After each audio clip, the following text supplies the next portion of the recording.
Welcome my self Ratnesh Singh Bagri. पिछले lectures में हमने जेफेट के बारे में पढ़ा था। अब इस लेक्चर में हम फेट के दूसरे टाइप मॉसफेट के बारे में पढ़ेंगे।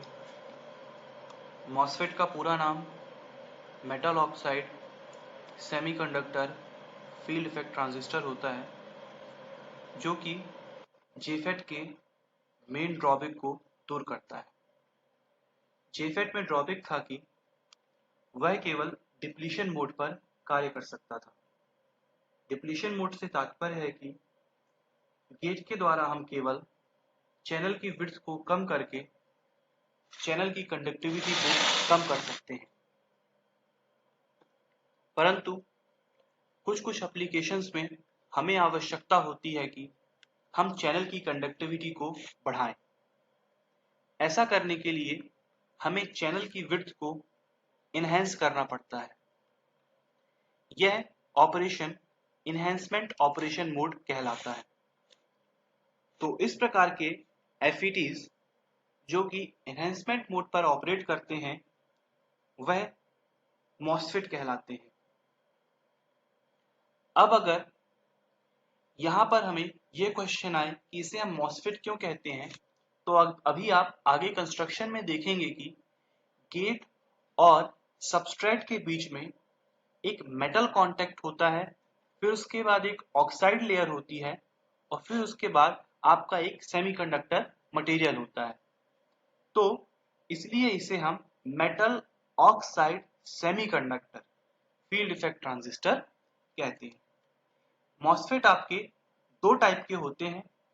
पहला होता है डिप्लीशन टाइप मॉसफेट, जिसे हम डीमॉसफेट भी कहते हैं, और फिर होता है आपका इनहेंसमेंट टाइप मॉसफेट, जिसे हम ई मॉसफेट भी कहते हैं।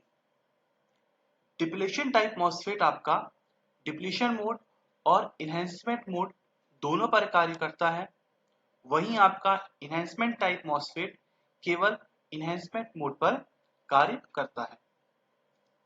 इसके पश्चात डिप्लीशन टाइप मॉसफेट के दो प्रकार होते हैं।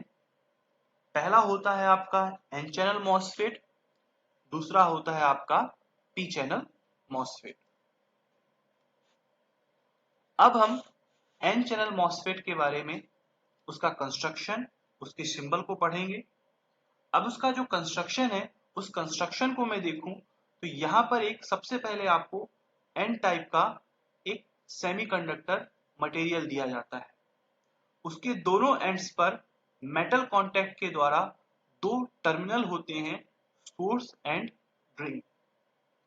इसके राइट साइड में एक पी टाइप का रीजन होता है, जिसे हम सबस्ट्रेट बोलते हैं। इसका भी टर्मिनल एक मेटल कांटेक्ट के द्वारा ही प्राप्त किया जाता है।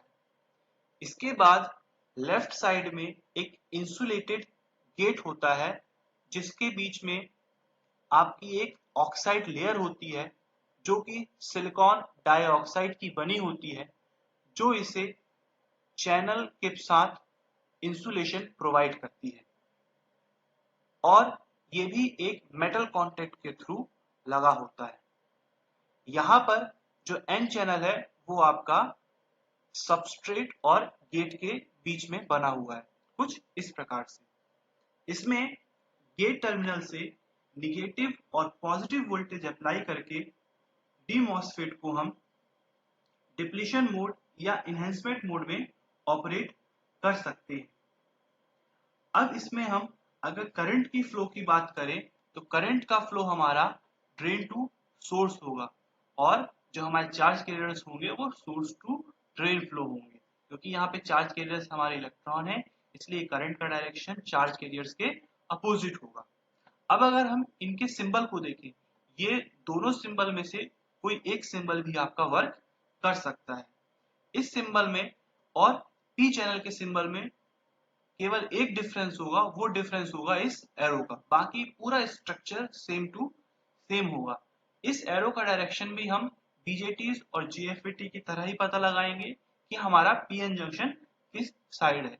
यहाँ पर हमारा पीएन जंक्शन सबस्ट्रेट से चैनल की ओर है, इसलिए यहाँ पर भी हमारा एरो सबस्ट्रेट से चैनल की तरफ होगा। तो इस प्रकार से आपका एन चैनल डी मॉसफेट का कंस्ट्रक्शन और सिंबल होता है। अब आते हैं हम पी चैनल डी मॉसफेट में। इसका जो कंस्ट्रक्शन है, इसमें सबसे पहले हमारे पास एक पी टाइप का सेमीकंडक्टर होता है, जिसके दोनों एंड पर हमारे सोर्स और ड्रेन टर्मिनल होते हैं, जो एक मेटल कॉन्टेक्ट के थ्रू निकाले जाते हैं। इसके बाद इसके राइट साइड में एन टाइप का रीजन होता है, जिसे हम सबस्ट्रेट कहते हैं। इसमें भी मेटल कॉन्टेक्ट के थ्रू सबस्ट्रेट टर्मिनल निकाला जाता है। इसके लेफ्ट साइड में इंसुलेटेड गेट होता है, जिसे इंसुलेट करने के लिए हम ऑक्साइड लेयर का उपयोग करते हैं। यह ऑक्साइड लेयर सामान्यतः सिलिकॉन डाइऑक्साइड की बनी होती है। यहाँ पर भी गेट टर्मिनल एक मेटेलिक कॉन्टेक्ट के थ्रू प्राप्त किया जाता है। यहाँ पर हमारा जो चार्ज कैरियर्स होते हैं वो पी चैनल से सोर्स से ड्रेन की तरफ फ्लो होते हैं, और करंट भी हमारा सोर्स से ड्रेन की ओर फ्लो होता है। यहाँ पर गेट पर हम पॉजिटिव या नेगेटिव वोल्टेज अप्लाई करके डिप्लीशन या इनहेंसमेंट मोड पर ऑपरेट कर सकते हैं।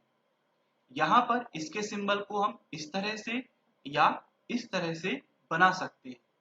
इसको ज्ञात करने के लिए हम वापस पीएन जंक्शन को देखेंगे। चूंकि यहाँ पर पीएन जंक्शन हमारा चैनल टू सबस्ट्रेट है, इसलिए एरो का डायरेक्शन भी हमारा चैनल से सबस्ट्रेट की ओर होगा। इस प्रकार से आपके दोनों डी मॉसफेट का कंस्ट्रक्शन और सिंबल आपने देख लिया। नेक्स्ट आपका आता है इनहेंसमेंट टाइप और ई मॉसफेट। इसका कंस्ट्रक्शन जो है वो इस प्रकार से है। इसका construction N channel D MOSFET के समान होता है, परंतु इसमें सोर्स और गेट के बीच में हमारा कोई चैनल नहीं बना हुआ है, और यहाँ पर जो आपकी SI2 लेयर है वो सबस्ट्रेट को पूरी तरह से कवर करके रखती है।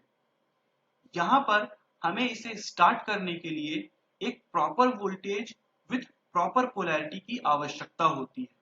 वह प्रॉपर वोल्टेज और प्रॉपर पोलैरिटी वाला वोल्टेज गेट और सोर्स के बीच में प्रोवाइड किया जाता है।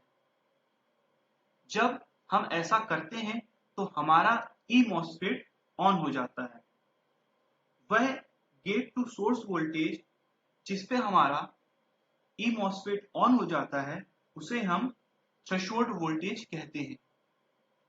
इसे ऑन करने के लिए हमें ध्यान रखना है कि मैग्नीट्यूड हमारा प्रॉपर हो और साथ ही साथ हमारी पोलैरिटी भी सही हो, अदरवाइज ये मॉसफेट हमारा वर्क नहीं करेगा।